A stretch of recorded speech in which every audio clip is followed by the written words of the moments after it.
Bismillahirrahmanirrahim. Assalamualaikum warahmatullahi wabarakatuh. Sobat-sobat Chef Andi, sore ini Bang Junet mau ada kajian nih dengan Ustadz Andi Santoso. Apa yang mau dikaji? Insya Allah Bang Junet mau ngaji buku tentang Al-Hikam. Ya, kita langsung saja ke Ustadz Andi Santoso. Ustadz, ini Pak Ustadz, mana kajian hari kita hari ini? Jaga protokol kesehatan. Oh iya. Sahabat-sahabat Chef Andi. Oke. Ini sahabat Andi, kita tetap melakukan protokol kesehatan dan jangan lupa untuk sahabat-sahabat Chef Andi juga di rumah ya. Ini paling penting nih, penting lah ya. Itu sehat. Bismillahirrahmanirrahim. Alhamdulillahirabbil alamin. Alladzi khalaqal mauta wal hayata liyabluwakum ayyukum ahsanu amala. Allahumma shalli ala sayyidina wa maulana Muhammad sallallahu alaihi wasallam. Sahabat-sahabat Chef Andi dimanapun berada, alhamdulillah saya bersama Bang Junet. Tadi sudah diawali pembukaannya bersama Bang Junet ya. Hari ini kita kajian kitab Al-Hikam. Ya Allah, ya yang mana kita rutin insyaallah sepekan sekali. Dan di samping saya juga ada Atu ya, saya manggilnya Atu. Beliau juga luar biasa pengalaman hidupnya. Beliau sudah mengikut Thariqah Naqsabandiyah juga, masya Allah. Di sini juga ada Riki yang insya Allah akan hadir di kajian kita. Baiklah sahabat-sahabat Chef Andi, kajian Al-Hikam kita awali dari surat Al-Fatir. Bismillahirrahmanirrahim. Artinya, sesungguhnya syaitan itu musuhmu, maka waspadalah selalu dari tipu daya musuh itu. Jadi gini sahabat-sahabat Chef Andi dimanapun berada. Jadi syaitan itu selalu menggoda manusia, ya, membisiki manusia agar manusia itu sesat dari jalan Allah Subhanahu Wa Taala. Tapi ingat, setan itu hanya menggoda saja. Yang membunuh itu manusia tetap. Jadi kalau seandainya ada manusia yang membunuh, memperkosa, ya setan itu sebenarnya kalau bisa di buat senyuman sedikit lah ya. Setan itu tertawa. Ini manusia ini saya hanya membisikkan saja.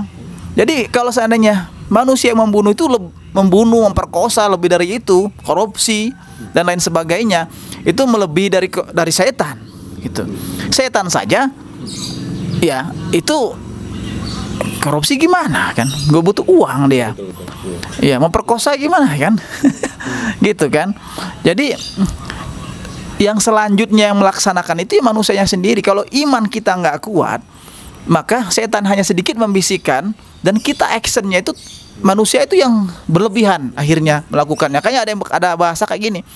Kamu ini ya perilakunya melebihi dari setan. Ada kata-kata bahasa-bahasa seperti itu. Jadi gitu. Jadi setan juga ini hebat. Hebatnya gini. Punya strategi sebelum berperang dia, sebelum menggoda manusia itu. Apa strateginya? Apa kalau bahasa susunan silabusnya sudah ada strategi kompetisi dasar gitu, ada definisinya, nanti ada SK-nya, banyak lah gitu ya. Jadi setan ini sebelum dia mau meluncur ke target udah punya cita-cita. Bagaimana ini menyesatkan manusia ini? Jadi menyesatkan manusia ini untuk jalan seperti apa? Seperti itu. Untuk menyesatkan manusia itu sudah punya target duluan. Dan memang setan ini ya sebelum diturunkan oleh Allah Subhanahu Wa Taala dari surga, dia memang sudah punya perjanjian terhadap Allah Subhanahu Wa Taala. Minta kepada Allah dan Allah kabulkan. Minta untuk menggoda Bani Adam. Allah kabulkan, tapi Allah sampaikan hanya orang-orang yang ikhlas yang tidak akan bisa digoda oleh setan. Ikhlas dalam arti apa, Ustaz? Ikhlas tuh gini, untuk mendefinisikan ikhlas tuh, mengartikan ikhlas itu tidak mudah sebenarnya. Ikhlas itu seperti kita kalau mau diceritakan, mau digambarkan seperti ini. Kita bersedekah, tangan kiri nggak lihat, istilahnya seperti itu. Atau ketika kita diuji oleh Allah dengan ujian yang luar biasa, ya. Terus ikhlas kita menerimanya, itu keikhlasan. Kita sabar, itu keikhlasan juga.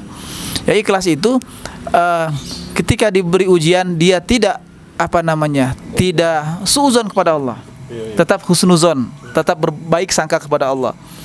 Itu ikhlas. Dan ketika dia diberi ujian dia ikhlas, tetap berbaik sangka kepada Allah. Memang ada yang mengatakan berat, ada juga mengatakan ringan. Ringan itu mereka bagi orang-orang yang bertakwa. Seperti itu. Ada yang mau ditanyakan, Mas Eko? Iya.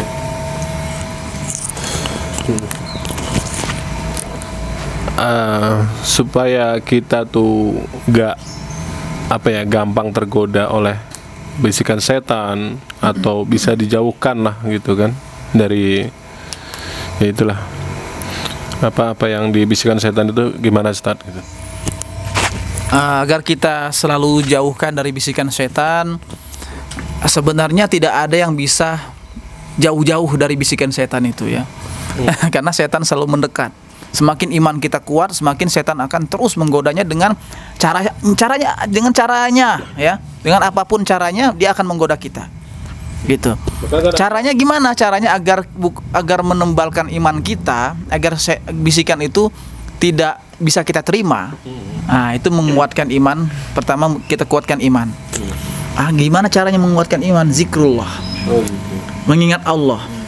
Ya. Melaksanakan sholat 5 waktu. Aduh, saya berat. Nah, itu bisikan setan juga itu. Udah nggak usah sholat, berat. Bisikan setan itu. Gimana caranya? Paksa. Awal-awal dengan paksaan dulu. Nanti akhir-akhirnya Allah akan berikan petunjuk.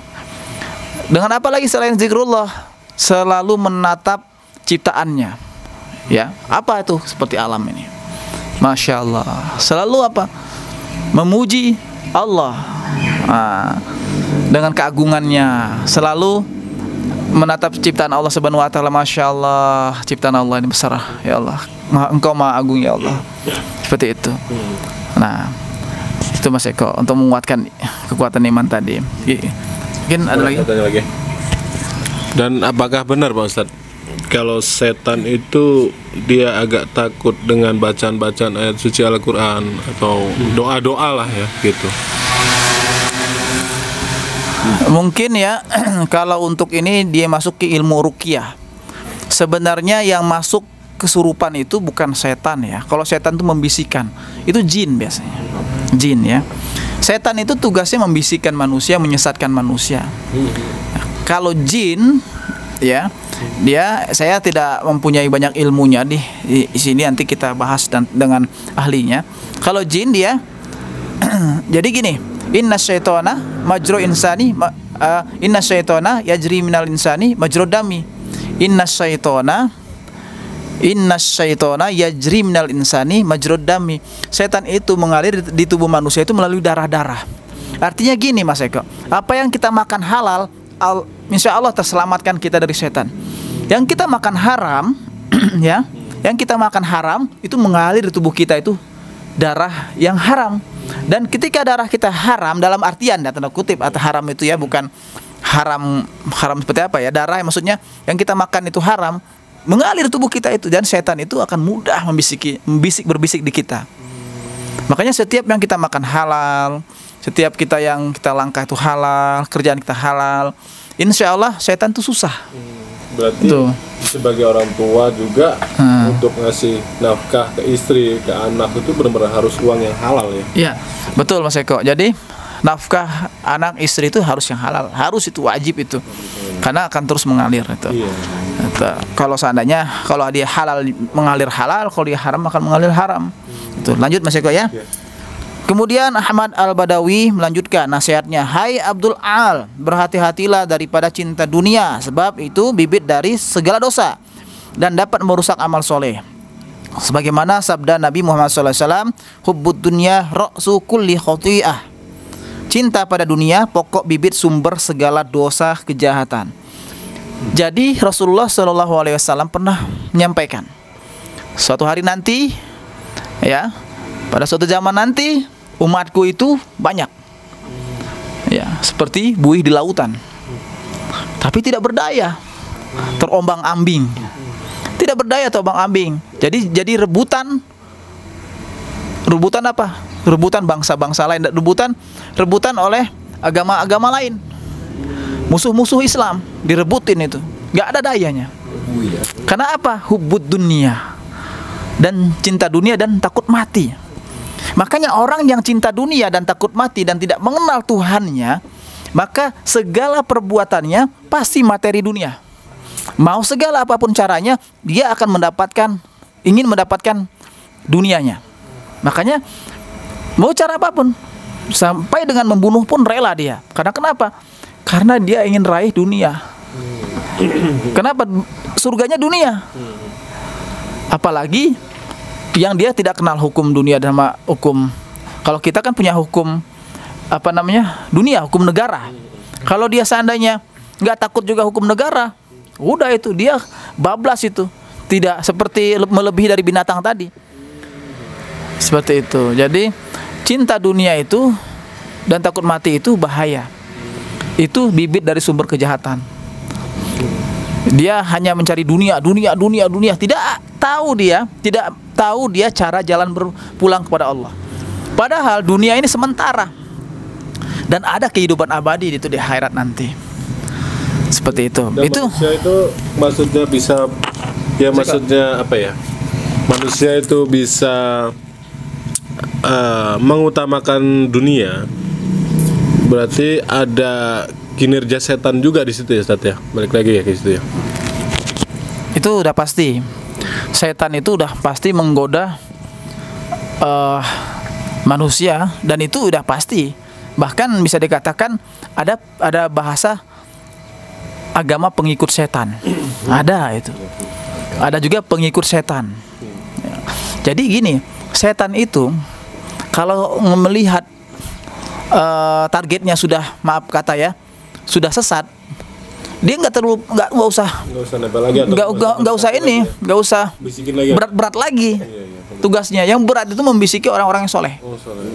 Orang-orang soleh itu yang mereka kecil, biasanya orang-orang soleh itu dapat dia mungkin bisa jaga diri, tapi dia lebih berat lagi ujiannya. Dia akan sombong dengan ibadahnya biasanya.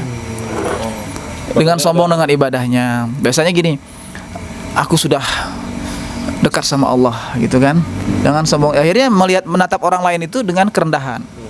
Dan itu tidak disukai oleh Allah. Seperti itu. Contoh gini, kita sholat qiyamul lail, yang lain tidur, Allahu Akbar. Qiyamul lail di masjid, yang lain masih tidur tuh, kan mabit, malam bina takwa lah di masjid. Allahu Akbar. Di hati ada bisik gini, aku sholat sendiri ya Allah, yang lain masih tidur ya Allah. Ada sombong itu. Sombong itu ya. Itu walaupun ya bisikan itu berat itu. Makanya orang-orang yang soleh itu ujian berat banget. Oh, iya benar. Ada juga ikut kajian, duduk paling belakang.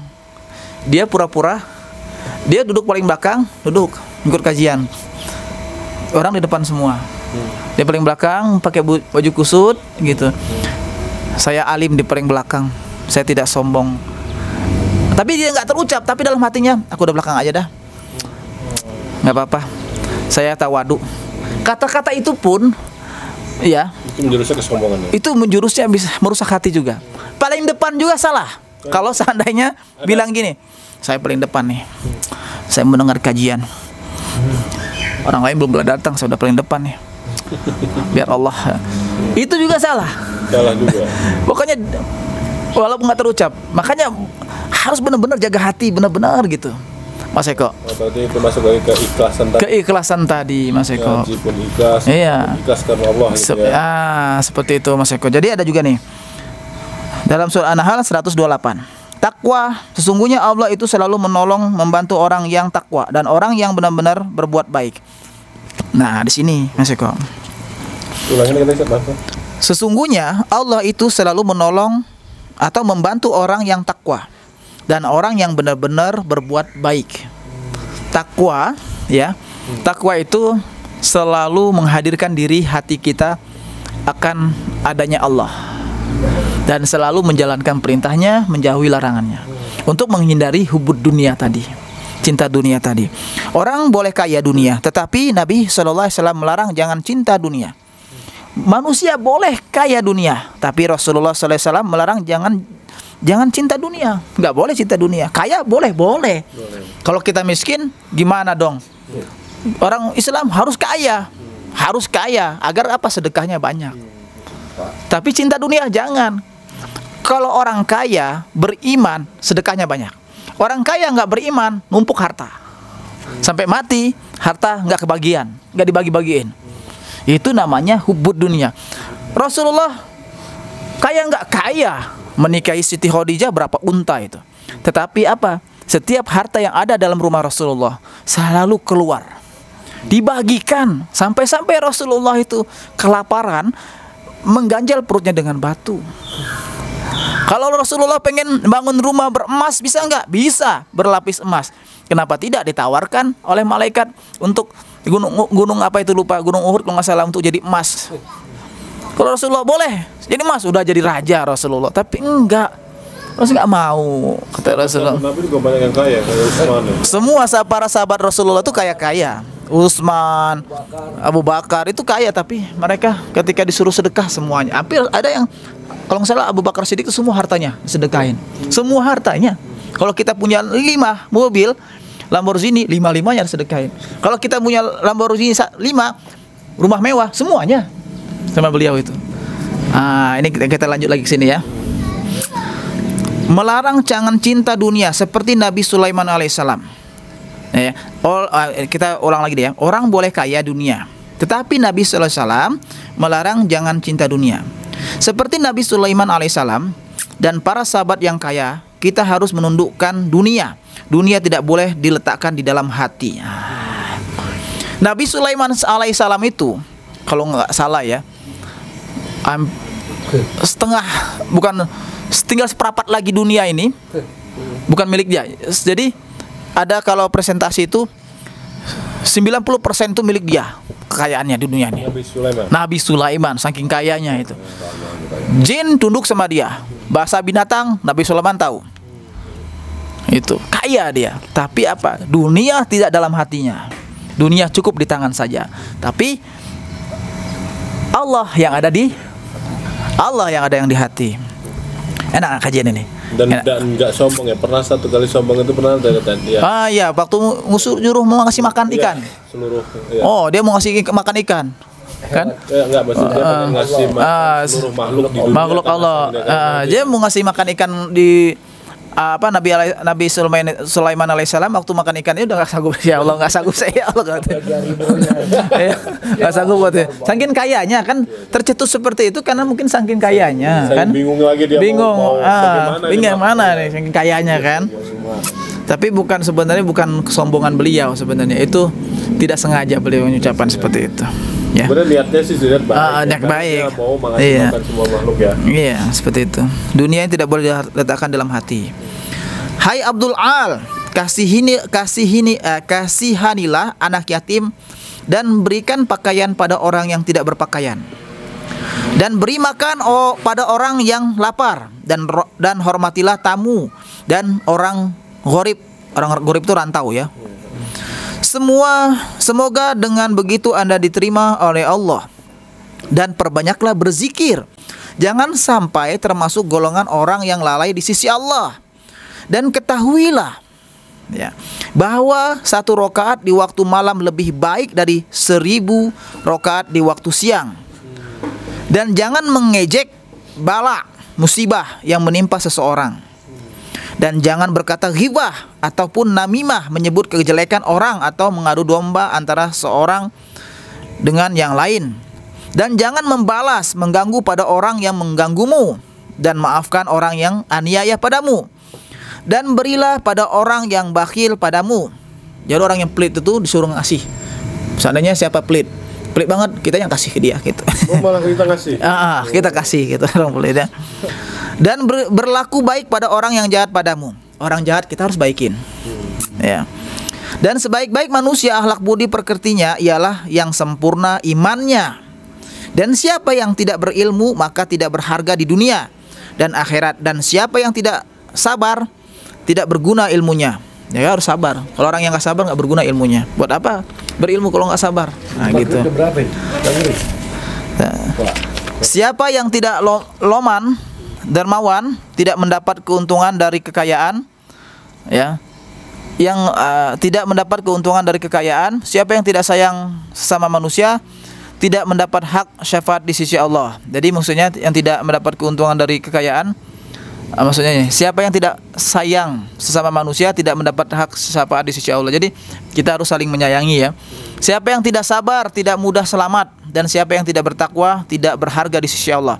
Dan siapa memiliki sifat-sifat sifat-sifat ini tidak mendapat surga di surga. Jadi kalau tidak sayang sama manusia, yang tidak sabar itu tidak memiliki surga, tidak dapat tempat di surga. Berzikirlah kepada Allah dengan hati yang hadir, khusyuk, dan berhati-hati dari pada lalai. Sebab lalai itu menyebabkan hati beku. Dan serahkan dirimu pada Allah, dan relakan hatimu menerima bala ujian sebagaimana kegembiraanmu ketika menerima nikmat, dan kalahkan nafsu dengan meninggalkan syahwat. Jadi gini, ya, kenapa ketika orang berilmu lalu dia tidak sabar?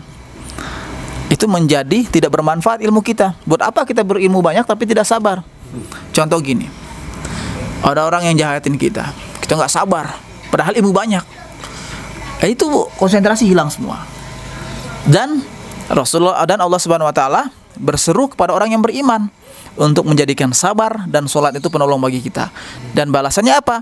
Sesungguhnya Allah bersama orang-orang yang sabar. Balasannya bukan hanya surga, tapi Allah bersama kita. Itu orang-orang yang sabar. Seperti itu. Yang ini ada 15 menit kita ngobrol. Kurang lebih. Ya, itu ada yang mau tanyain mungkin. Atau mau menyampaikan kisah satu, boleh nih itu. Nah itu. Nah itu. Tapi waktunya ini mau maghrib. Maghrib, ya. Ya tahu. Maghrib jam berapa? Maghrib jam 6 kurang berapa itu? Maghrib jam ada 30 menit kita ngobrol. Belum ada. Sambung malam nggak bisa? Sambung malam ya, oke. Ya, banyak mau sampai sebetulnya. Tapi waktunya itu jam berapa? Maghrib jam 6 kurang 10 ya. Apa? Jam 6 kurang 10 kan? Jam 6 kurang 10. Oke, sahabat-sahabat Cep Andi dimanapun berada.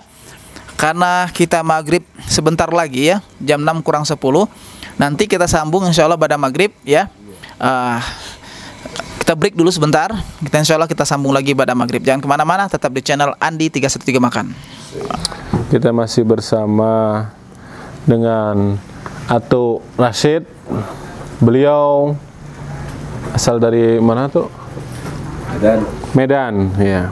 Dan tentu dengan guru kita Ustadz Andi Santoso.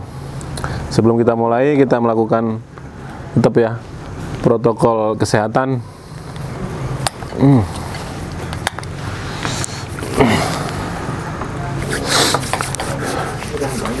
Ya.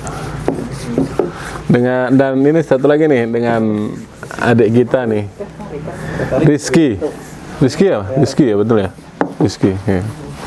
Kita lanjut lagi ya kajiannya, sahabat Cep Andi. Semoga kajian kita bisa bermanfaat. Tentu nih kalau buat Bang Junaid mah bermanfaat sekali nih. Mudah-mudahan kajian dari Ustadz Andi ini bermanfaat buat kawan-kawan atau sobat-sobat Cep Andi. Langsung aja ya ke Cep Andi. Terima kasih Bang Junaid. Alhamdulillah, tetap kita menjaga protokol kesehatan prokes ya. Kita sudah pakai hand sanitizer dan juga di sini ya. Kayak Atuk Rashid di sini selalu di swab ya. Alhamdulillah, hasil swab juga negatif. Alhamdulillah. Juga Mas Eko berapa hari yang lalu? 3 hari yang lalu. 3 hari yang lalu ya. Alhamdulillah negatif ya. Sudah di swab semua dan kita tetap jaga protokol kesehatannya. Ini sebentuk ikhtiar kita ya. Baiklah, sahabat-sahabat Cepandi, kita akan lanjut lagi ya. Nanti ada diskusi, sifatnya diskusi, bukan menggurui ya. Tidak maksud menggurui. Ini beliau pengalaman keilmuannya luar biasa juga, Atul Rasyid ya. Bismillahirrahmanirrahim. Alhamdulillah, Allahumma sholli ala sayyidina wa maulana Muhammad sallallahu alaihi wasallam. Jadi ketika menerima nikmat, dan berhati-hatilah ya, dan berhati-hati daripada lalai, sebab lalai itu menyebabkan hati beku. Dan serahkan dirimu kepada Allah, dan relakan hatimu menerima bala ujian sebagaimana kegembiraan ketika menerima nikmat, dan kalahkan hawa nafsu dengan meninggalkan syahwat. Ketika manusia diberikan kenikmatan, itu mudah sekali lalai biasanya. Apalagi dikasih sehat terus. Dikasihkan nikmat terus. Ketika Allah berikan nikmat terus lalai, biasanya kalau Allah sayang, Allah kasih ujian kepada dia. Ya berbentuk sakit, atau harta yang dia cintai itu hilang.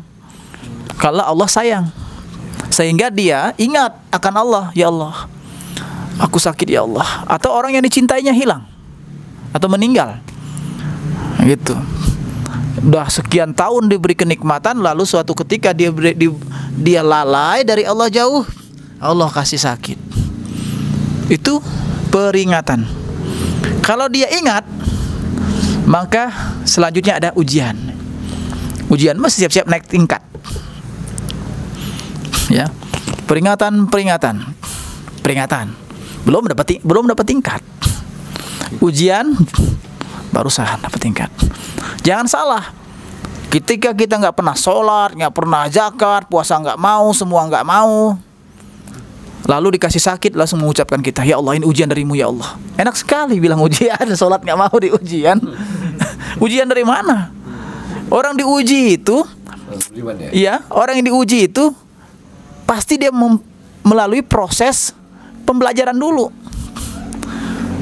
Mau sekolah kita tuh, sekolah nih, nggak mungkin kita itu diuji kalau nggak menerima pelajaran. Contohnya kita mau diuji pelajaran matematika, nggak mungkin guru kan menguji kita matematika kalau kita nggak belajar matematika.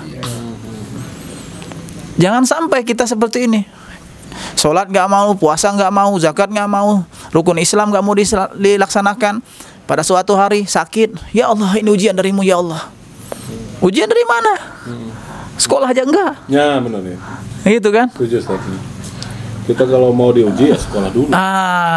Mau diuji sekolah dulu. Ujian itu adanya di sekolah. Nah, gitu. Jadi itu namanya peringatan. Jangan sampai azab. Kalau azab udah beda lagi. Itu peringatan. Kalau dia ingat sama Allah, betul peringatan. Ya Allah, alhamdulillah, Kau kembalikan aku untuk ingat kepadamu dan aku bertobat kepadamu. Nah, itu peringatan. Allah ampuni dia, insyaallah. Yang lebih parah, Allah biarkan. Namanya istidraj. Istidraj itu Allah kasih itu kesehatan, Allah itu kasih anak banyak, dan semuanya berhasil, semua anak-anaknya jadi sarjana, jadi tentara, jadi polisi, mempunyai menantu yang cantik, istri sehat, rumah kaya, megah, mobil banyak, tapi nggak mau zakat, nggak mau puasa, nggak mau sholat, rukun Islam nggak dilaksanakan, dan itu merasa tenang-tenang saja hatinya. Itu istidraj. Allah biarkan dan Allah kasih terus. Tuh, tapi ingat kata Allah, ada balasan semua ini. Nah, itu Mas Eko. Jadi jangan sampai kita merasa diuji kalau kita belum sekolah, gitu Mas Eko. Enak aja diuji ya. Sekolah nggak mau diuji ya. Kita lanjut tuh. Setengah dari tanda bahwa seorang itu bersandar diri pada kekuatan amal usahanya, yaitu berkurangnya pengharapan terhadap rahmat karunia Allah ketika terjadi padanya suatu kesalahan dosa. Saya ulangi lagi. Setengah dari tanda bahwa seorang itu bersandar diri pada kekuatan amal usahanya. Artinya, saya ini kerja nih, hasil saya itu mobil, tanah tuh hasil saya. Di sini nggak ada ikut campur siapa-siapa. Padahal ada Allah di situ. Oke. Yaitu berkurangnya pengharapan terhadap rahmat karunia Allah ketika terjadi padanya suatu kesalahan dosa. Jadi rahmat karunia Allah tuh ya, yaitu berkurangnya pengharapan terhadap rahmat karunia Allah. Jadi dia tuh nggak berharap dari rahmat Allah. Jadi itu namanya kufur. Tidak bersyukur ke atas nikmat Allah. Kufur itu tidak bersyukur atas Nikmat Allah. Contoh gini, Mas Eko dikasih harta semua banyak, tapi lalai dan mengatakan semuanya adalah keringat saya. Padahal itu nikmat dari Allah. Tapi kalau kita ingat sama Allah, kita sholat. Ya Allah, terima kasih ya Allah. Dalam harta saya ini ada hak orang lain. Berzakat, bersedekah gitu. Terus selanjutnya, zahirnya syariat menyuruh kita berusaha beramal, sedang hakikat syariat melarang kita menyandarkan diri pada amal usaha itu. Jadi zahirnya ya, syariat menyuruh kita berusaha beramal. Syariat itu Allah Subhanahu wa taala untuk berikhtiar, tapi itu ketika kita berikhtiar itu ya Allah yang menggiring kita itu. Bukan karena kekuatan kita nggak ada kekuatan kecuali kekuatan Allah. Nah, sedang hakikat syariat melarang kita menyandar diri kepada amal usaha itu. Kita nggak boleh bersandar diri kepada amal usaha kita. Setiap pekerjaan kita semuanya berlandaskan ada ikut campur tangan Allah. Nggak mungkin kita bisa melangkah, nggak mungkin kita bisa kaya kalau bukan Allah yang bantu kita. Allah yang bantu kita. Allah. Itu ya. Hakikat sering melarang sedang hakikat syariat melarang kita menyandarkan diri kepada amal usaha itu supaya tetap bersandar pada karunia Allah. Jadi agar kita tetap bersandar kepada karunia Allah. Jangan kita mengucap gini, Ki, saya nih seandainya Ki kan mau jadi tentara nih, bagus nih, menjadi abdi negara, membela negara, kan? Oh, saya jadi tentara nih karena saya rajin olahraga, push up-nya rajin, bagus semua nih. Saya ini bagus nih. Katanya. Ini apa? Mau ikut? Sekarang ikut. Oh ya. Dia dengerin. Oh, dia sini aja ya. Sini aja. Boleh.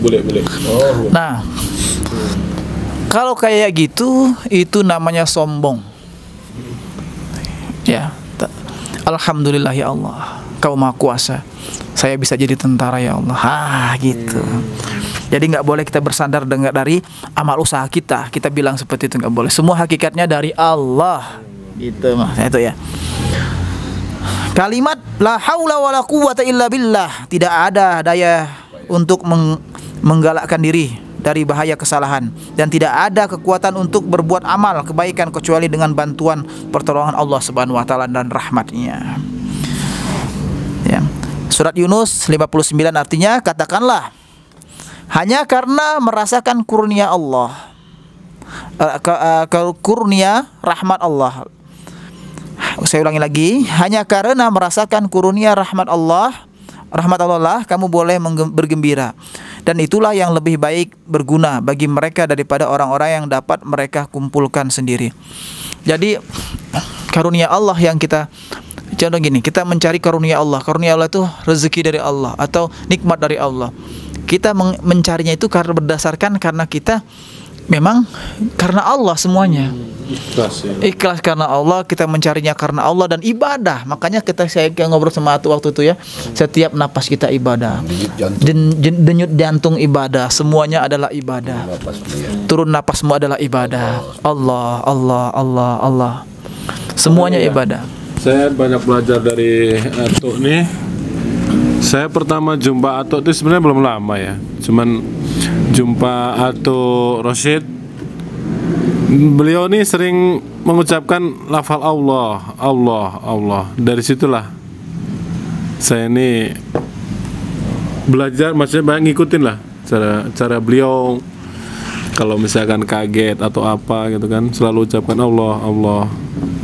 Ternyata memang beliau apa ya, udah punya ilmu yang ya mungkin saya belum tahu lah yang sepenuhnya beliau itu apa gitu, Ustaz. Masya Allah. Jadi Atu ini sering berzikir, artinya dia selalu melafazkan, mengamalkan zikrullah, mengingat Allah. Jadi kalau kita sering mengucapkan la ilaha illallah, maka tinggal kita akan itu ucapannya. Kalau kita Allah, Allah, Allah, ya Allah, kebiasaan. Kalau kita sering nyebut Allah, tersandung batu pun Allah, ya Allah. Coba kalau seandainya kita sering, maaf kata ya, sering ngomong kata-kata kotor, Aduh. sandung batu, ayo, nah gitu kan, ngomong kasar, pasti itu kan. Ada nyamuk so, gitu kan, ngomong kasar. Tapi kalau seandainya kita sering mengucapkan kata kalimat-kalimat baik, thayyibah, astagfirullahaladzim, ya Allah, astagfirullah, astagfirullah, la ilaha illallah, gitu, Allah, Allah, Allah, Allah, Allah, Allah, gitu. Ninggal juga sakit, ninggal itu, mati itu sakit, ditarik nyut katanya. Allah, coba kalau seandainya orang yang sering ngomong anjing goblok, maaf ya, orang yang sering ngomong anjing goblok ketika dicabut anjing, anjing gitu, kata-kata binatang yang ucap. Tapi kalau seandainya yang sering mengucapkan Allah, Allah, Allah, la ilaha illallah, gitu, kita meninggal itu, kita akan meninggal dengan sesuatu kebiasaan kita. Contohnya kita sering kajian, insya Allah kita akan meninggal dengan bersama orang-orang yang sering berkajian. Kita sering berdakwah dalam syuting, insya Allah kalau meninggalnya dalam keadaan berdakwah. Kita bersama kumpul-kumpul sama orang ngobrol, insya Allah meninggalnya bersama-sama orang-orang yang kumpul ngobrol tentang dakwah. Kita berkumpul sama suka bermaksiat dan keseringan itu dan lalai kepada Allah, Allah akan turun, jelaskan gitu, akan meninggal dalam keadaan seperti itu, dan orang itu akan meninggal dengan kebiasaannya seperti itu ya. Nanti ada seksi pertanyaan, boleh kita ya. Selanjutnya Quran Al-Qasas ya, Al-Qasas ya 78. Sesungguhnya aku Allah ya mendapat kekayaan ini karena ilmuku semata-mata. Sebentar. Korun nih berkata ya, bukan Allah ya, korun ya. Korun itu yang ditenggelamkan. Apa itu?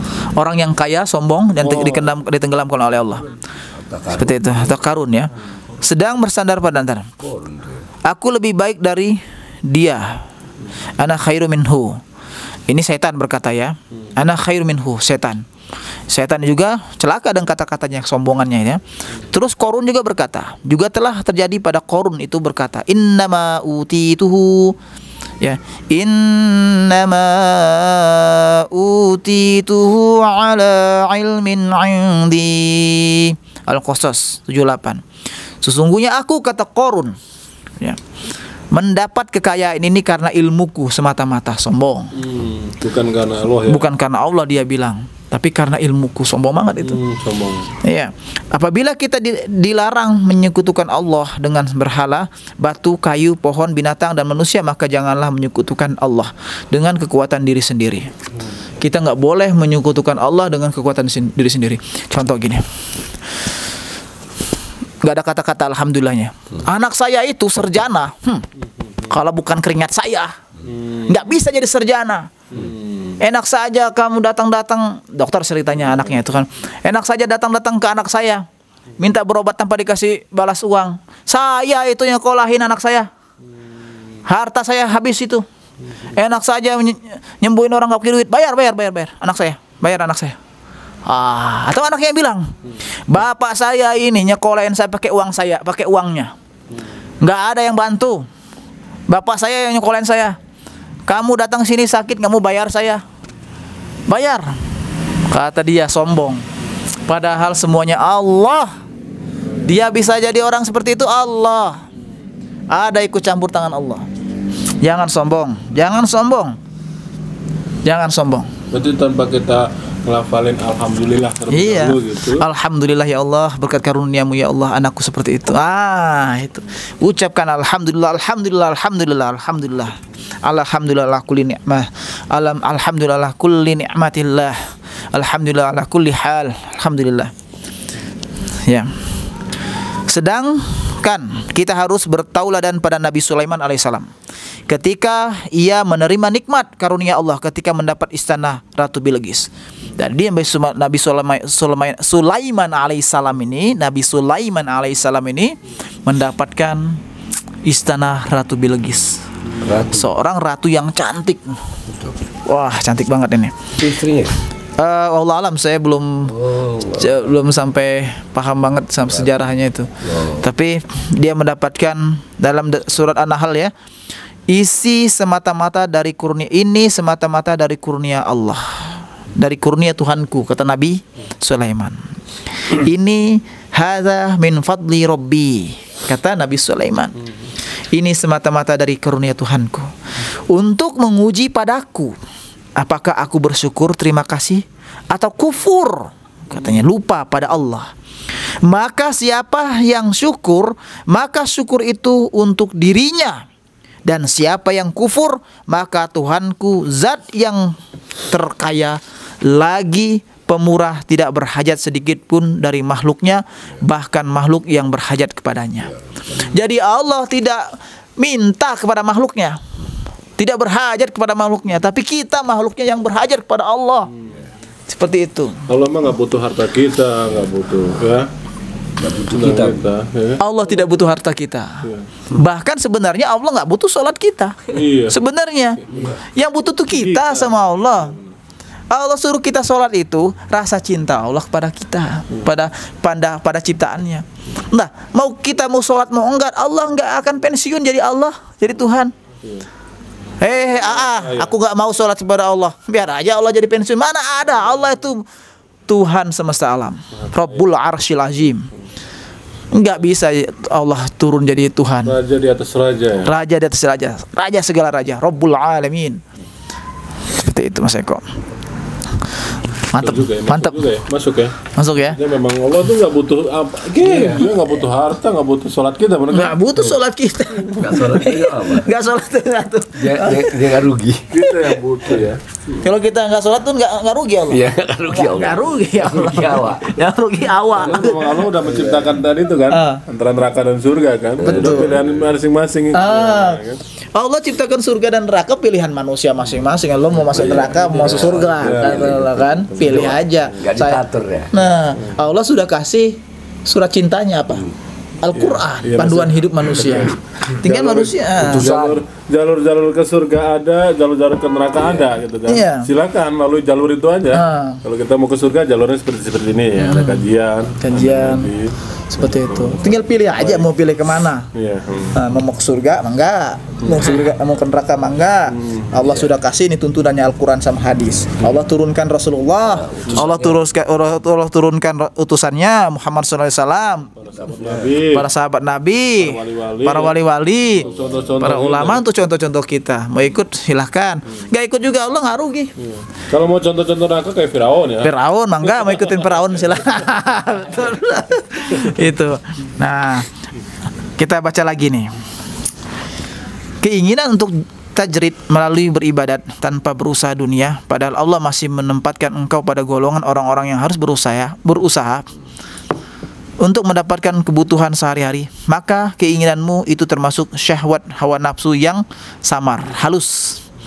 Sebaliknya, keinginanmu untuk berusaha, padahal Allah telah menempatkan dirimu pada golongan orang-orang yang melulu beribadat tanpa kasab. Kasab itu apa namanya ya? Sebentar. Kasab itu berusaha ya, tanpa berusaha. Maka keinginan yang demikian berarti menurun dari semangat dan tingkat yang tinggi.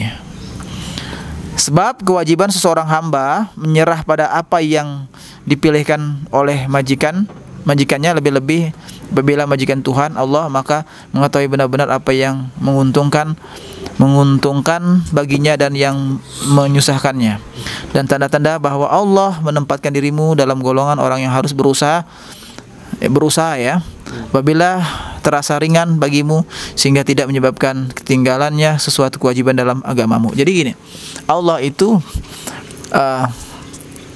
tidak menutup kita itu untuk berusaha mencari karunia Allah, yaitu mencari harta, rezeki.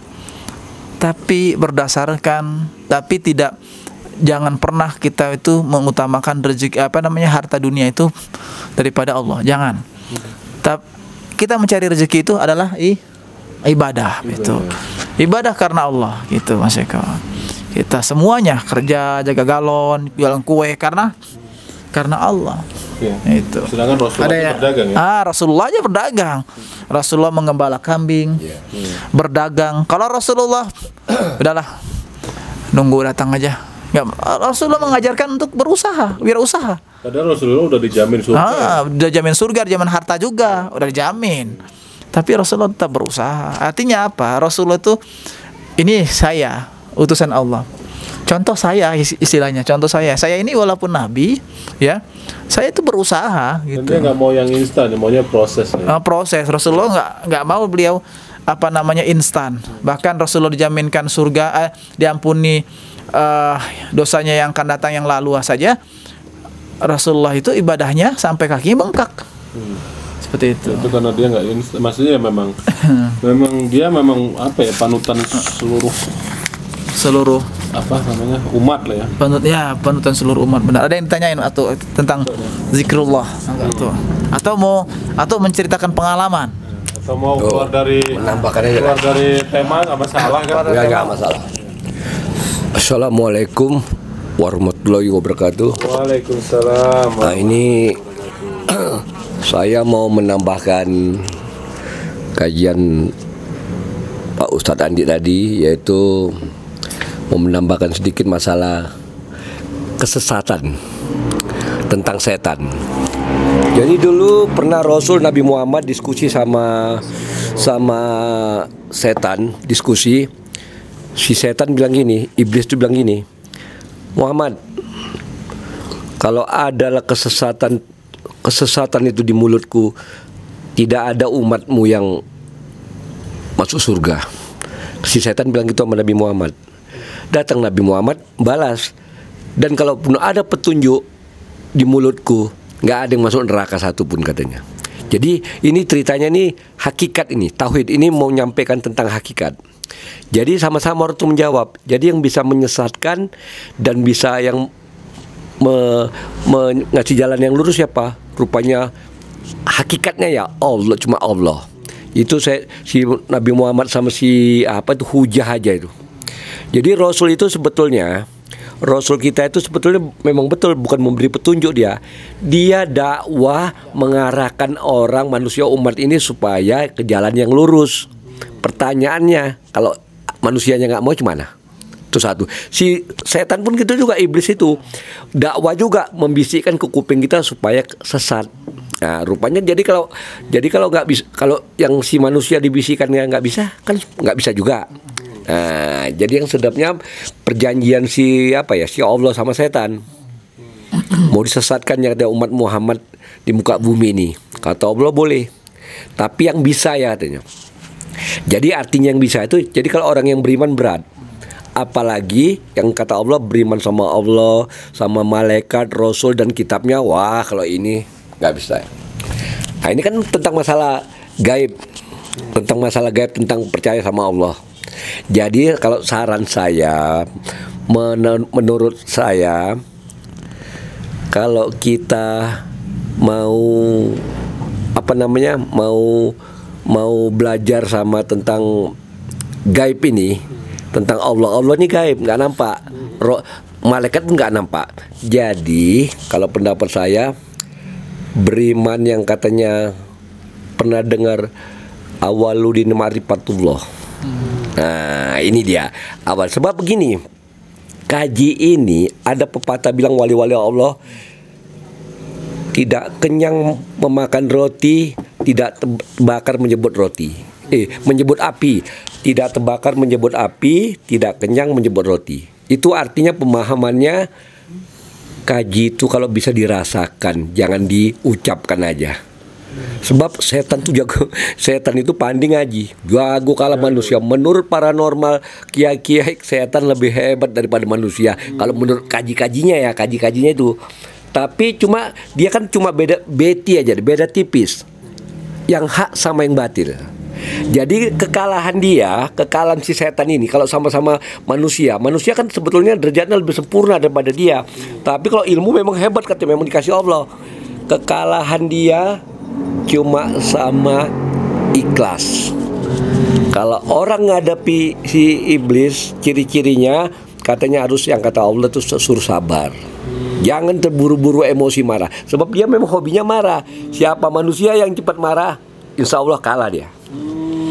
Cuma beda tipis, cuma dia bedanya batil, kita hak. Jadi orang tidak tahu undang-undang yang hak. Yang hak itu orangnya sabar, diem, sabar, dia senyum, dia nggak mau dia marah-marah kayak yang itulah api-api itu. Nah, jadi kalau sebetulnya kalau nengok firman Allah itu katanya firman tak hadis, ya itulah firman. Tiada daya dan upaya, jelas sama tak bergerak seperti jarak tanpa izin Allah, udah jelas sekali. Ada perbuatan setan. Orang setan itu pun yang gerakkan Allah.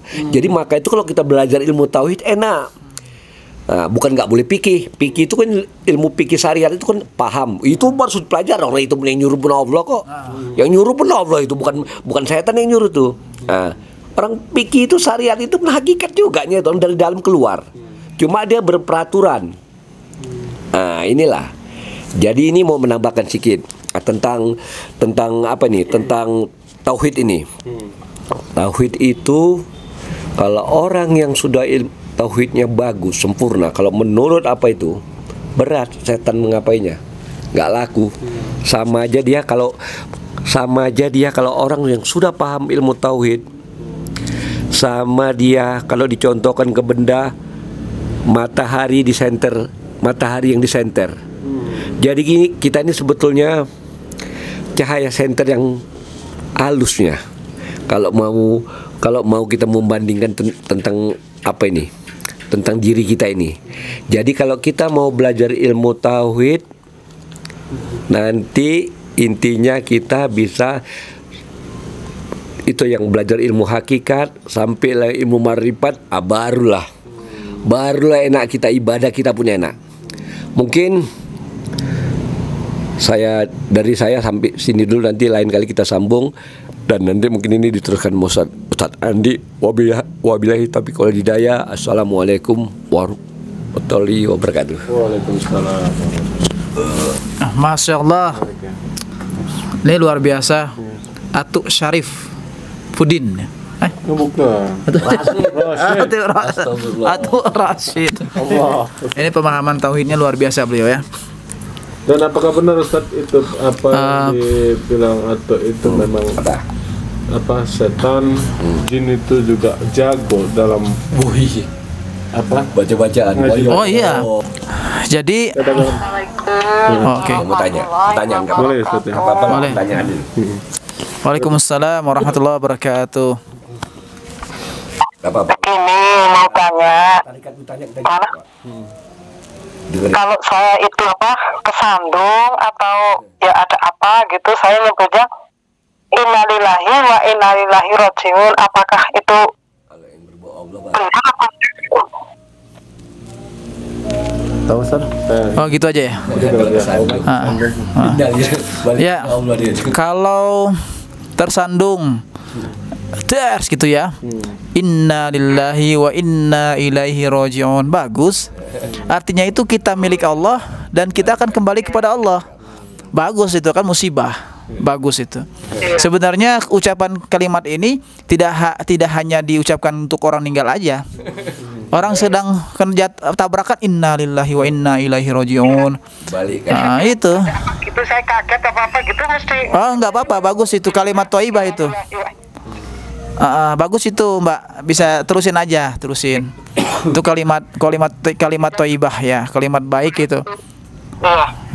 Makasih ya. Sama-sama Mbak. Kita lanjut lagi ya. Warahmatullahi wabarakatuh. Waalaikumsalam warahmatullahi wabarakatuh. Kita lanjut lagi yang masalah setan tadi ya. Jadi benar kata Atuk tadi ya. Setan dan Rasulullah SAW tidak bisa memberi petunjuk. Rasulullah tidak bisa memberi petunjuk. Yang bisa memberi petunjuk itu adalah Allah. Jadi kata Rasulullah kepada para sahabat, seandainya aku diberikan apa namanya, diberikan oleh Allah untuk bisa memberikan petunjuk pada umatku, maka semua umatku akan aku beri petunjuk semua. Masuk paman ya. Masuk pamannya. Pamannya aja nggak. Karena Allah itu yang memberi petunjuk itu bukan Rasulullah, tapi Allah. Rasulullah SAW itu diamanahkan oleh Allah untuk menyebarkan agama Islam, risalah langit. Gitu. Begitu juga setan. Setan pun tidak bisa menyesatkan seseorang tanpa izin Allah. Itu baru dia ngeri itu. Kalau nggak ada izin Allah nggak bisa. Semuanya atas izin Allah. Inilah kekuatan tauhid itu, Mas Eko. Benar kata Atu tadi bilang juga. Belajar tauhid itu sangat penting sekali. Dan juga jangan tinggalkan fikih. Jangan sampai kita belajar tauhid saja fikih nggak ikut, atau fikih saja tauhid nggak belajar, salah juga. Karena dua ilmu itu datangnya dari Allah kan. Iya, ajaran itu dari Rasulullah SAW, ya tentunya dari Allah Subhanahu Wa Taala. Nah gitu. Jadi dalam kita fikih itu diajarkan kita mandi junub. Banyak fikih itu ada fikih muamalah, fikih salat, fikih jinayat kayak salah itu. Terus itu fikih tentang apa namanya siasah. Nah, biasa banyak fikih itu. Masih kok fikih nikah. Terus itu ada usul fik itu asal usul fikih. Kalau fardu kifayah itu masuknya ke tentang fikih halal haram itu nanti kan. Ada tentang ini ada fardu tentang sholat itu ada fardu kifayah, fardu ain. Itu kan apa nanti penjelasan fardu kifayah, ada apa penjelasan fardu ain seperti itu. Ada nanti ada halal haram, mubah, makruh itu Mas Eko. Ada nanti tentang wudu itu Mas toharoh, kitab bab toharoh itu masuknya ke ilmu fikih. Kalau tauhid nanti beda lagi. Tauhid itu tentang ketuhanan. Mengenal Allah. Mengenal Allah. Itu. Mengesahkan Allah. Itu tentang tauhid tadi Mas Eko. Sebenarnya kalau untuk sholat Isya sebenarnya ya itu jam 2 enggak apa-apa. Sampai jam 2 pun tidak apa-apa kalau masih kajian. Rasulullah itu kalau seandainya masih kajian ya Ki, untuk khusus Isya ya. Itu pas azan berkumandang ya dia lanjutkan dulu kajiannya. Untuk khusus Isya ya. Untuk khusus Isya. Jangan sampai nanti salah paham nanti maghrib lanjut aja sampai Isya enggak gitu. Untuk khusus Isya. Kecuali kalau kita lagi nggak ngaji begini Ustaz, itu lanjut kita sholat. Harus sholat. Kecuali kalau kajian, kalau seandainya nih kan di sini ahlul bait siapa? Tuh sama ibu. Kata ibu, sholat ya sholat. Yang sakitnya. Karena kita nggak mungkin membantah ahlul bait gitu, menghormati Allah. Nggak paham ini loh sulit ini. Iya, kalau nggak paham toleransi ini. Iya, kalau ada yang paham. Kita paham kali betul ya kata subuh ya. Iya, sampai subuh menjelang subuh sholat Isya terus lanjut sholat tahajud. Rasul itu kalau misalkan dia nggak memberatkan umatnya ya. Kata Rasulullah, kalau tidak memberatkan umatku maka sholat Isya itu menjelang subuh, kata Rasulullah. Menjelang sebelum sholat tahajud, sholat Isya dulu. Dekat dengan subuh gitu. Tapi berhubung memberatkan ya. Berhubung ya umatnya berbeda-beda nanti ke akhir zaman ini ya Rasulullah tidak memberatkan. Coba kalau orang yang udah paham. Kalau yang banyak belajar banyak paham. Sebenarnya aja iya betul ya enggak. Kajian. Bukan dilarang sholat. Bukan dilarang sholat, cuman waktunya ke kajian kecuali waktunya panjang. Kecuali subuh dikit, maghrib dikit, asar juga dikit, zuhur juga dikit gitu. Kalau ini kan sampai situ. Kalau kajian kan kita balik kajian tauhid ini insya Allah malaikat itu sedang zikir. Kira-kira kita apalagi kajian kita rutinin ini seminggu sekali. Al-Hikam ini kitabnya. Terjemahan Pak ya? Ini udah terjemahannya. Kalau maaf saya mau nanya, kalau belajar thariqah ya? Itu tarikat ya? Ya, thariqah itu tarikat. Bisa kita curi itu Pak. Itu bagusnya maksudnya pemangga itu ya? Iya. Setelah apa? Oh, dia pelit kayaknya, bukan pelit. Takut dia baca kita TK nggak tahu. Kalau dia dari apanya ya? Kalau kita kan memang gaul betul. Iya. Buka lah ya kaji itu. Maksudnya sebelum tahapannya tuh lebih bagusnya sebelum menjalankan torikoh itu menjalankan apa dulu gitu atau nggak masalah gitu. Corikan kan jalan. Nggak apa-apa pikir dulu. Apa Oke, sebelum kita lanjut ya, sahabat-sahabat Chef Andi, kita dengar azan dulu ya. Nanti kita azan dulu. Resikonya lain. Kalau ditanya nggak bisa, yuk nggak usah jawab. Jawabnya apa? Nggak bisa. Jadi kalau nggak salah siapa itu ada imam. Siapa imam Astagfirullahaladzim. Ada ya ulama besar ditanya beberapa pertanyaan yang hanya bisa jawab satu. Padahal imam besar, ulama besar. Hanya bisa jawab satu. Bukan aib orang yang nggak bisa menjawab pertanyaan. Justru kalau aib itu kita pura-pura bisa menjawab padahal salah. Karena apa? Malu dia. Khawatir malu nggak bisa jawab. Pura-pura dia bisa. Wah, dengan beralasan banyak. Padahal nggak bisa jawab. Ya itu bahaya. Kalau nggak bisa, katakan nggak bisa. Kalau bisa, katakan bisa. Gitu. Jangan Ustaz. Bismillahirrahmanirrahim. Maaf ya. Ini sahabat-sahabat Andi, maaf nih ya. Kita kajiannya kita bawa santai sambil menikmati hidangan. Tapi tetap di balik santai ini kita tetap ada kajian-kajian lah. Mudah-mudahan tetap soal berkah dan kita tetap akan ya sedikit-sedikit menambah ilmu lah, ilmu percaya pengetahuan. dibilangnya kan, lari lah kau. Itulah. Ya. Spontan. Masuk suara. Mana ngapus itu? Apa itu? Nah, kalau sahabat-sahabat Chef Andi ada pertanyaan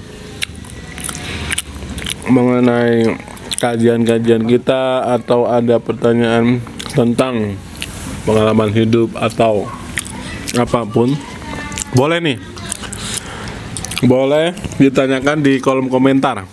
Nanti insya Allah akan dijawab oleh Ustadz Andi. Kalau memang Ustadz Andi bisa jawab, insya Allah lah akan kita cari solusi sama-sama. Tulis aja di kolom komentar ya, sahabat-sahabat Andi ya. Sahabat-sahabat Chef Andi. Terima kasih Bang Junaid atau Mas Eko. Betul, kata Mas Eko, yang mau ada pertanyaan sekitar ya kajian kita, silahkan ditulis di kolom komentar ya. Kalau seandainya saya sampai dengan ilmunya dalam pertanyaan sahabat-sahabat semua, insya Allah saya jawab. Jika belum bisa saya jawab, insya Allah jadi PR saya. Tapi tidak janji saya untuk menjawabnya ya. Khawatir jadi utang nanti. Gimana? Kita lanjut sedikit lagi ya tentang kajian kitab Al-Hikam. Ini Mas sekedar bercerita saja ya. Saya ngaji kitab ini waktu di pesantren Wali Songo di Lampung Utara. Ngaji kitab Al-Hikam dulu mah kitabnya kitab gundul ya, kitab kuning. Sekarang alhamdulillah sudah diterjemahkan. Ngaji kitab Al-Hikam bersama Kiai Haji Nurullah Komarudin SMH. Semoga Allah jaga beliau selalu. Maaf Ustaz. Di Lampung. Maaf nih ya. Ato ini saya pernah tunjukin Ato itu ijazah dia gitu. Ya tuh ya. Dia punya ijazah dari siapa? Tarikat. Dari Tarikat. Makanya Ato tuh kalau menjelaskan dia karena udah ada ijazah itu. Tapi Ustaz Andi kemarin juga Ustaz Andi ngomong seperti ini karena memang saya langsung lihat langsung ijazah Ustaz Andi memang keluaran dari pesantren Wali Songo itu ya. Wali Songo pun di Jawa. Ada juga di Lampung, di Lampung Utara, Kota Bumi Lampung Utara itu. Atau Ustaz Andi mau lihat ijazah itu? Belum pernah lihat. Belum pernah, nanti insya Allah. Mau sekarang mau dibawa, mau dilihat nggak enak kalau dilihatin di sini ya. Nggak enak. Oh jangan. Boleh nggak apa-apa. Boleh. Apa-apa, Tapi ya kan udah. Ato kan Kalau seandainya mau lihat ijazahnya tuh nggak apa-apa. Sahabat-sahabat Chef Andi dari kejauhan paling ya. Nggak apa-apa dari kejauhan juga ya. Nggak apa-apa. Kalau bisa dipegang kan. Bisa. Mau diambil? Oh ya mau tengok tadi biar dia Oke. nggak Ya tuh mau ngambil ijazah Thorikoh Naksabandiah katanya. Boleh gitu ya. Itu mah nggak masalah. Tidak masalah kalau orangnya ngizinkan, kecuali kalau kita nggak ada petisi. Sama Sandi gitu kan. Itu banyak pertanyaan itu maksudnya atau ngomong tuh berdasarkan siapa ini ilmunya, siapa gurunya ya. Memang benar. Kita harus tahu dari mana belajarnya dia. Ya, jangan sampai kita mencari guru dia hanya sekedar belajar, maaf ya. Belajar dari internet boleh nggak? Boleh. Dari mana saja boleh. Dari YouTube juga belajar boleh. Makanya sekarang ini zaman modernisasi, zaman modern lah gitu ya. Zaman teknologi. Ya pasti orang berdakwah juga lewat YouTube. Tidak ada salah lah belajar dari YouTube juga. Tapi kalau bisa itu datangi gurunya gitu. Setelah belajar dari YouTube, gurunya datengin gitu. Atau cari guru gitu.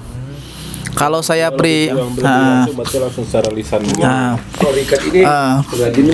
Untuk sebentar ya, sebelum saya masuk ke dalam pembahasan saya belajar pada umur 15 tahun itu di pesantren Darussalam Gontor ya. 15 tahun, selama 4 tahun saya di Gontor. Ini perkenalan profil saya ya, jangan sampai kita nggak tahu. Selanjutnya saya menyantren lagi di pesantren modern Raudhatus Sholihin. Itu kiainya Kiai Jauhar kalau nggak salah ya.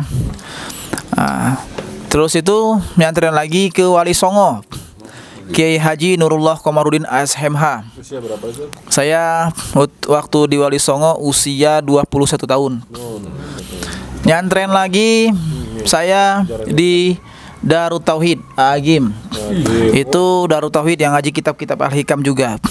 Untuk kajian kitab Al-Hikam saya di Gontor sudah pernah ngaji juga.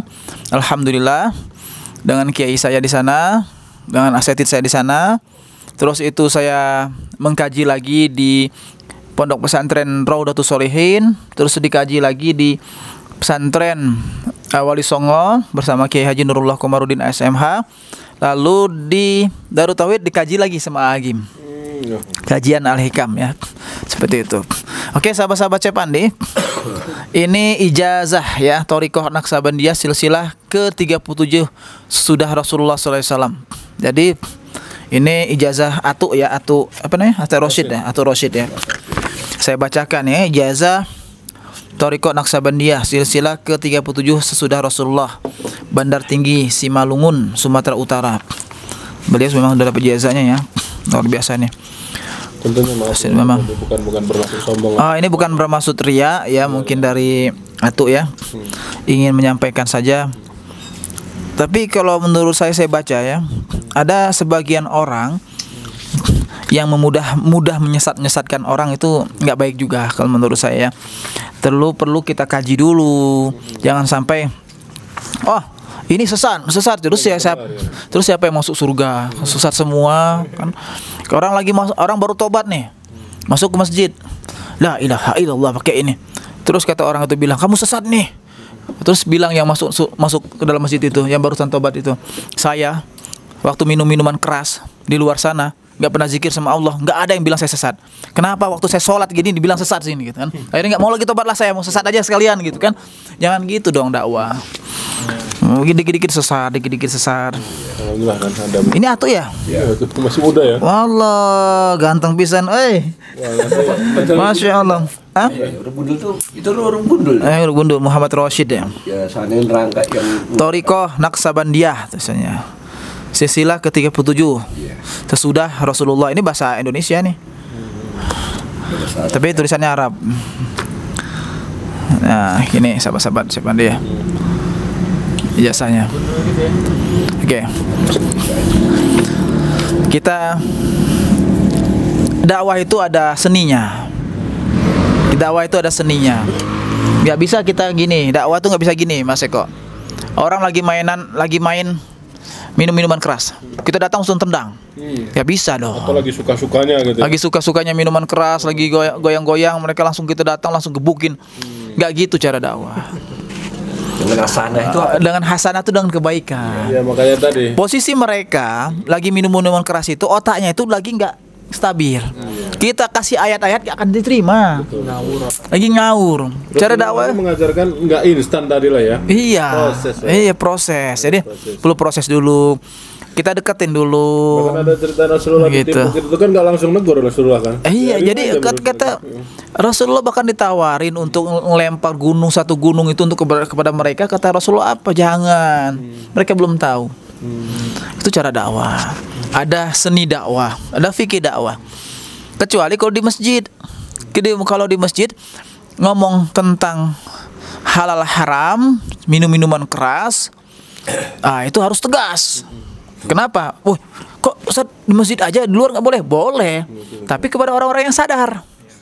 Orang lagi mabuk-mabukan kita kasih dalil, nggak akan ngerti dia. Nggak ngerti. Orang lagi berzina, kasih dalil zina, nggak ngerti.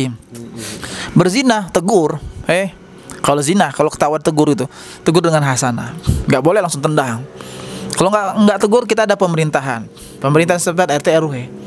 Itu udah ganggu nih yang minum-minuman keras. Seandainya ada minum-minuman keras nih, aduh ganggu banget. Kalau udah mengganggu banget, panggil apa?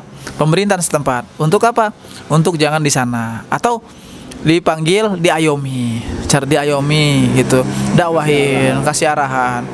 Nggak bisa kita langsung marah, lempar, nggak bisa.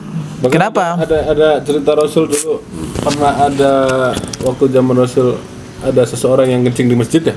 Rasul pun nggak langsung ini ya. Benar nggak? Iya, Rasulullah nggak langsung marah. Coba saya langsung tegur gitu. Hei jangan, kasihan lagi kencing setengah, ditarik lagi sakit itu. Iya, Rasulullah paham. Biarin aja dulu. Baru sudah gelap ya. Loh, bola kencing ditahan. Ayo Allah. Kencing ditahan. Coba kalau ditegur gini. Hei, tut. Katakanlah gini aja Mas Eko. Mas Eko kan buang air kecil ya. Ditegur langsung kaget gitu, langsung keteken. Akhir pasti itu sakit tuh. Iya, sakit itu. Maka dibiarin Rasul tahu rahasianya. Biarin kita. Biarin aja. Habis baru dinasihati suruh kepel. Para sunan, para wali songo lah ya. Itu kalau di bahasa Indonesiain ke bahasa Jawa ya. Wali 9. Sebenarnya itu lebih ya. Utusan dari Khalifah Turki Utsmani waktu itu ya. Ada yang mengatakan, banyaklah sejarahnya, itu utusan Khalifah Utsman ya, Turki Utsmani, untuk para ulama-ulama itu berdakwah ke Indonesia. Berdakwah apa? Berdakwah itu mengajak orang itu mengenal Allah, mengajak tauhid, mengesahkan Allah. Dengan apa? Banyak para wali itu menyesuaikan kultur. Zaman ya, Kultur itu ya kebiasaan orang situ dulu. Kebiasaannya apa? Dalang ya. Dia berdalang wayang. Budayanya ya. Iya, jadi cantik cara mainnya, cara dakwahnya. Tapi isinya ya. Nggak sekaligus dia buang, itu haram, main dalang. Nggak gitu. Diusir dia kalau saya dakwahnya kayak gitu. Dakwahnya Wali Songo itu dengan lemah lembut. Ya, termasuk paling susah ya. Saya baca sejarahnya itu, ada kan bukunya. Itu di Pulau Jawa sebenarnya. Paling susah. Paling mudah itu di daerah Melayu. Nah, itu Sumatera, orang-orang Aceh itu mudah.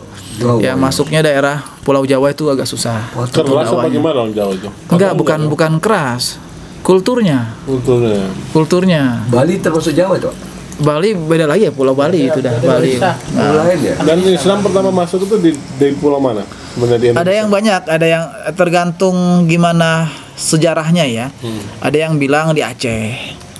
Karena dagang dari negeri, ada dari India, Muslim India ke Aceh. Ada juga dari Arab Saudi, dari Timur Tengah gitu kan. Bahkan juga ada yang dari Cina, dari Chinese ya. Saudara-saudara kita yang Muslim Tionghoa dakwah juga ke Indonesia. Ada. Iya, ada juga yang utusan Turki Utsmani gitu. Tergantung kita membaca sejarahnya di mana. Kalau menurut saya semuanya ya benar lah gitu. Karena sejarah kehidupan tuh berjalan, nggak satu waktu kan. Kita setelah kita meninggal ada lagi orang. Setelah kita untuk dakwah kan, setelah kita meninggal ada terus. Karena yang dinamain Sunan Bonang itu sebenarnya Bonang bukan benar. Kalau untuk itu panggilan sebenarnya. Sebenarnya itu aslinya orang Tionghoa malah gitu kan. Sunan Bonang gitu. Kurang tahu tuh kalau untuk Sunan Bonang tuh belum terlalu paham. Aslinya namanya Bonang. Tapi karena di Jawa kan jadinya Bonang ya. Bonang. Mungkin saya kurang tahu. Cuman yang sejarah yang saya baca itu ya para wali Songo itu diutus ke Nusantara ini yang melalui utusan Turki Utsmani. Khalifah ya. Khalifah Turki Utsmani. Berarti Turki asli orang sana Ahli Turki ya. Asli, Orang Turki ya. Karena Turki itu sebenarnya bukan di luar sana, bukan di sini, di sana, di seberang. Apa Turki? Orang Turki, ya. Khalifah itu Abbasiyah, Umayyah. Nah, itu nanti setelah Abbasiyah kan, kalau Umayyah itu kan letaknya itu di Madinah kalau nggak salah. Kalau Abbasiyah itu di Baghdad. Kalau Turki Utsmani ya Turki gitu. Itu kalau kita kalau membaca kitab Bidayah wa Nihayah itu cakep tuh. Dari penciptaan, sebelum penciptaan langit itu udah diceritakan sampai dengan hari kiamat datang. Iya, ceritain di kitab Bidayah wa Nihayah itu. Nah, seperti itu. Jadi kita lanjut lagi Mas Eko. Bismillahirrahmanirrahim. Berkata syaitan dalam surat Al-A'raf ya 20. Tuhan tidak melarang kamu mendekati pohon ini, melainkan supaya kamu tidak dapat mencapai kedudukan malaikat atau tidak dapat kekal dalam surga. Ya, ini apa namanya? Pohon ini tentram itu. Firman Allah yang menunjukkan bagaimana tipu daya syaitan terhadap Bapak Adam. Itu Nabi Adam alaihissalam ya. Pohon apa itu namanya? Kulbi ya? Iya. Khalidin ya. Maka dalam surat Toha 120, maka membisikkan syaitan, ia berkata, "Hai Adam, sukakah aku tunjukkan kepadamu pohon khuldi, sesuatu yang dapat mengekalkan dan kekayaan yang tak akan habis rusak." Jadi syaitan itu menggoda Adam. Seorang berkata, beberapa kali saya telah meninggalkan usaha, tetap terpaksa kembali berusaha lagi, sehingga akhirnya akulah yang ditinggalkan oleh usaha itu. Jadi nggak ada yang abadi. Gitu. Ya maksud di sini teh ya, ini cerita tentang kerjanya syaitan yang menggoda. Ini kan setelah penciptaan Adam kan, Adam diletakkan oleh Allah dimasukkan dalam surga ya. Kekerasan surat Allah berfirman ternyata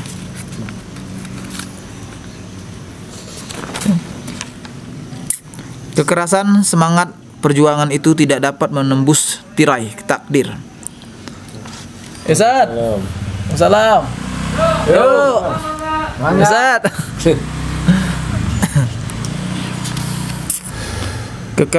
Kekeramatan atau kejadian-kejadian yang luar biasa dari seorang wali itu tidak dapat menembus keluar dari takdir. Maka segala apa yang terjadi semata-mata dengan takdir Allah. Jadi semuanya adalah takdir Allah. Dan tidaklah kamu berkehendak kecuali apa yang dikehendaki Allah, Tuhan yang mengatur sisi alam. Tidak ada yang bisa mengkehendaki kecuali Allah yang telah mengaturnya. Dan tiada kamu menghendaki kecuali Allah, kecuali apa yang dikehendaki oleh Allah. Sungguhnya Allah mengetahui lagi Maha bijaksana. Istirahatkan dirimu, pikiranmu daripada kerisauan mengatur kebutuhan duniamu. Sebab apa yang sudah dijamin diselesaikan oleh lainmu, tidak usah kau sibuk memikirkannya. Kalau ngaji kitab ini benar-benar kita lepas semua dunia itu. Gila ya. Lepas semua dunia. Kita nggak bisa lagi berpikir kita butuh dunia gitu. Kita lepas, benar-benar kita lepas gitu. Baju keduniaan kita itu udah lepas itu. Termasuk cita-cita kita atau sebenarnya iya, termasuk cita-cita juga. Kalau untuk mengaji kitab ini sudah semuanya karena Allah semua, Allah. Bahkan kalau ngaji kitabnya Astagfirullahaladzim, Imam Al-Ghazali mensucikan jiwa, ada tuh saya kitabnya. Nanti satu-satu gitu. Itu menghayal saja dengan cita-cita itu udah nggak boleh. Nggak boleh. Menghayal aja. Menghayal cita-cita apalagi itu. Diucapkan ya. Apalagi diucapkan. Saya pengen ini gitu. Itu udah nggak boleh tuh. Itu sudah termasuk dunia. Ya menghayal kan bohong, nafsu itu. Iya, udah. Kalau misalkan kita cita-cita juga ya kalau di doa sama cita-cita beda nggak, Ustaz? Kalau berdoa, kalau gini. Beda lah. Berdoa. Berdoa itu harapan. Harapan gini, ya Allah, Minta berikan aku rezeki. Kalau itu apa namanya? Minta kita kepada Allah. Harapan. Gini. Ya. Kalau kita pahami gini, kalau waktu baca itu, memang kita nggak akan nyambung untuk masalah, nggak akan bisa dipahami untuk masalah ngaji kitab itu. Saya juga bacanya itu kok nggak boleh kita bercita-cita. Nanti dulu itu, belum makomnya kita nggak akan nyampe. Artinya apa? Kalau kita benar-benar mengkaji kitab itu, kita mensucikan jiwa itu, lepas semua baju dunia itu, lepas semua. Bahkan cita-cita, bahkan seorang ulama besar bahkan ada yang orang sufi itu, dia udah nggak berharap minta dunia lagi, udah nggak. Ya Allah berikan rezeki banyak ya Allah. Nggak ada lah doa kayak gitu, nggak ada. Udah nggak ada lagi. Ya saya tuh menjurusnya ke cita-cita kan ya. Iya, jadi ya Allah aku berikan aku rezeki yang banyak ya Allah, harta yang berlimpah ya Allah. Bagus doa gitu, bagus. Nggak ada dilarang. Cuman dalam kitab itu kita disuruh oleh Allah untuk mensucikan jiwa. Mensucikan jiwa namanya juga kitabnya kan. Suci, ya udah harapan dunia kan dunia itu. Khawatir kita doa itu karena dunia, bukan lagi tauhid kita ada lemah, kita doanya banyak kan gitu kan. Ya Allah berikan hayal, doanya banyak, zikir cuma sedikit. Subhanallah enggak juga, kadang-kadang enggak zikir langsung doa aja. Ini kan orang gimana ini? Emang wali-wali Allah kebutuhannya sedikit, Pak. Jadi wali-wali Allah itu enggak apa kebutuhannya ya? Enggak kayak yang ya bagus tadi untuk semua ini cantik semua tak apa-apa ini memang enggak, maksudnya kalau udah orang kayak gitu rata-rata orang yang udah usianya tuh udah di atas mungkin 50 kali. Enggak juga. Orang yang pemahamannya ya orang yang memang berdakwah kepada Allah tidak melarang, meminta apa saja kepada Allah tidak larang. Bahkan ada doanya, ya Allah, jika rezekiku di langit, turunkanlah. Nah, ada juga jika rezekiku di bumi, keluarkanlah. Jika jauh, dekatkanlah. Fa innama fis sama fa anzilhu. Fa innama fil ardi fa akhriju. Fa inna ba'idan faqribhu. Katanya gitu doa itu. Ya, doa. Boleh doa itu, boleh. Cuman kalau udah masuk ke makomnya para wali, malu mau doa kayak gitu teh. Benar nggak? Padahal nggak munafik ya, secara manusia kita butuh. Butuh, cuman malu ya Allah. Aku banyak permintaan, sedangkan zikirku sedikit banget ya Allah. Ya Allah. Iya, Allahu Akbar, Assalamualaikum, Al-Fatihah. Ya Allah, minta rumah ya Allah, minta rezeki ya Allah, banyak ya Allah, mobil mewah ya Allah, ya Rahmanir Rahim gitu kan. Boleh padahal ya. Padahal boleh, tapi kan nggak sopan. Iya. Nggak zikir sama Allah, enggak. Kan istighfar juga enggak, kan nggak sopan. Tahu-tahu minta aja. Kan gini, istilahnya gini Mas Eko. Mas Eko kalau saya orang kaya ceritanya. Mas Eko mau minta uang ke saya.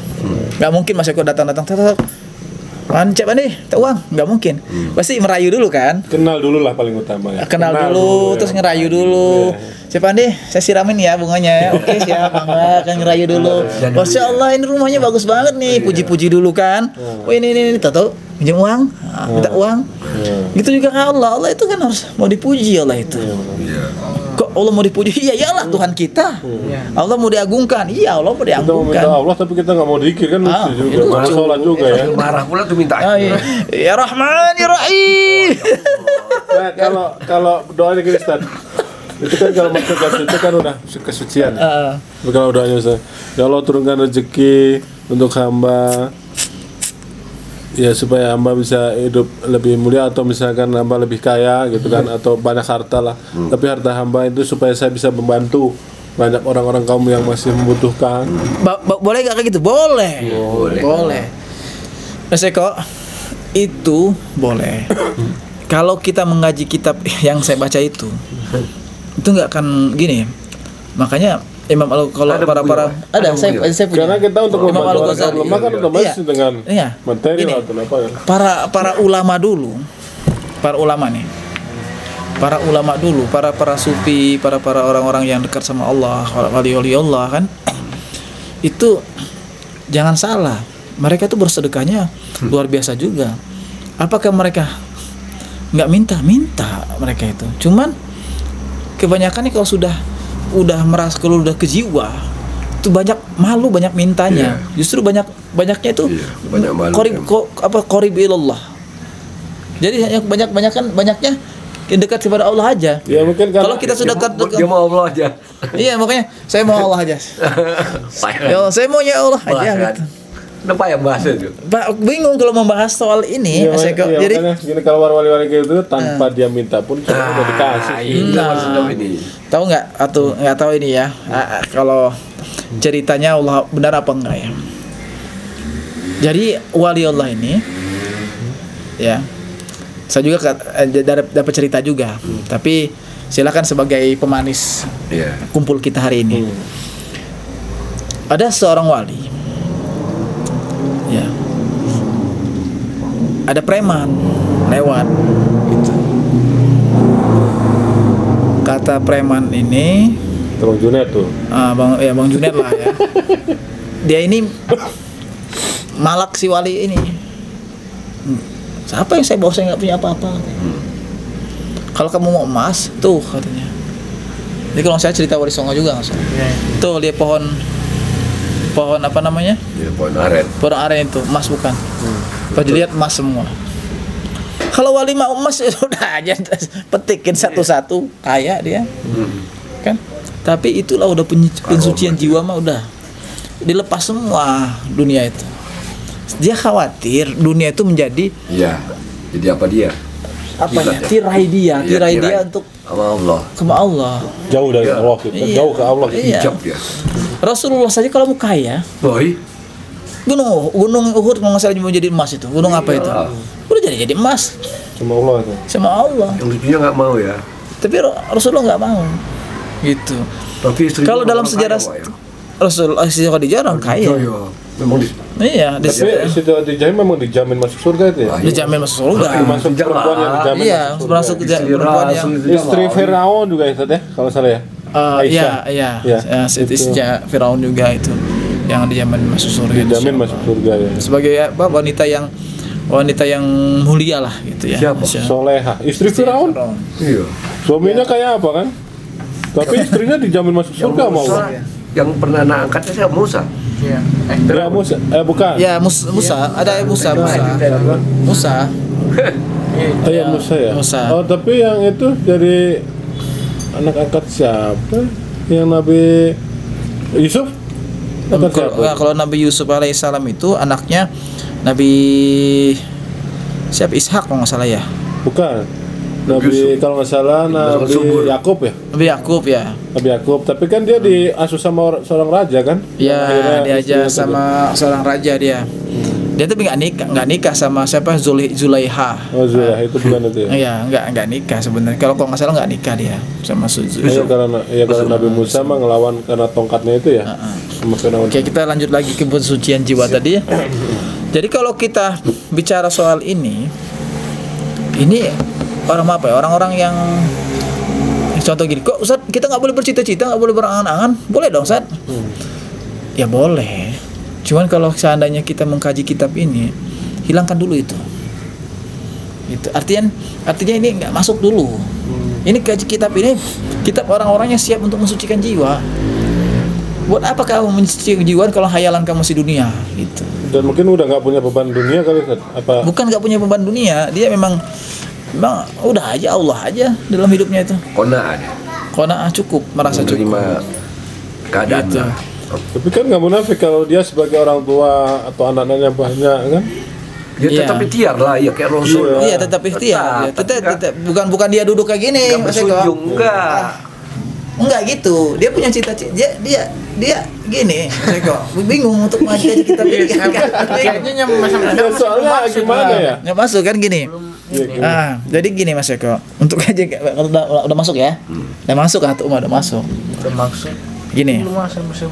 Gini, untuk orang menyucikan jiwa. Kalau dalam kitab apa? Imam Apaan? Apa itu? Apaan? Tikus. Bukan. Masuk gede banget. Bukan itu musang. Musang ya. Tuh lihat tuh. Oh iya, Itu bukan tikus, Ustaz. yang musang. Dia ada Gini aja sih. Gini aja ya. Susah banget gitu. Nah ini mah dekat dikit. Alhamdulillah sahabat-sahabat Chef Andi ya. Untuk malam ini kajiannya alhamdulillah sekali menambah ilmu Bang Junet. Ya mudah-mudahan menambah sedikit banyak nama ilmu untuk sahabat-sahabat Chef Andi yang ada dimanapun berada. Dan terima kasih untuk Ustadz Andi Santoso atas kajiannya. Terima kasih untuk Atuk Rosid. Terima kasih untuk Rizky yang juga sudah hadir di kajian ini. Dan terima kasih untuk sahabat-sahabat Chef Andi juga yang sudah menyaksikan kajian ini. Ya, semoga lain waktu kita bisa melaksanakan kajian-kajian lagi ya. Semoga kajian-kajian dari beliau-beliau bermanfaat untuk sahabat-sahabat Chef Andi. Terima kasih perhatiannya, dan terus kami minta dukungan dari teman-teman untuk subscribe channel kita, channel Andi 313 Makan, dan like, share, dan komennya ya, buat support kita supaya kita terus bersemangat, entah bikin film pendek, entah kajian-kajian, entah makan-makan. Itulah, kita butuh dukungan kalian semua. Terima kasih yang sudah dukung, sudah subscribe, sudah like, sudah komen, sudah share juga. Terima kasih. Semoga yang sudah like, komen, share itu rezekinya ditambah lagi sama Allah, ya kan? Kembali di share. Ya, ditambah lagi kesehatannya, ya kan? Ya, yang belum juga sama lah, ditambah juga rezekinya. Ya udah gitu aja ya. Pembahasan tentang jiwa kayaknya belum sampai ini. Belum. sampai. Nanti ya. Nanti di pertemuan berikutnya mudah-mudahan Setelah itu udah sampai ya. Udah sampai ya. bisa lagi ya, bisa tambahin ilmu lagi ya. Sudah sekian dulu ya. Sahabat-sahabat Andi, berhubung udah malam nih, mungkin udah pada lapar juga nih. Ya udah, makasih. Assalamualaikum warahmatullahi wabarakatuh. Senternya mana? Center Mas Eko mana? Ini nih. Mas Eko, saya nitip ke Mas Eko aja. Iya, Jadi iya. pas kajian saya bawa gitu ya. Siapa yang benar? Ya dari sini aja udah banyak Ustaz, kalau mau kajian kan sampai sepupu habis aja. Dia masih belum maksud malah tadi itu. Yang jiwa tadi. Sama ini juga sih banyak. Kalau itu udah sampai itu. Iya lah ngerti. Udah masuk dia.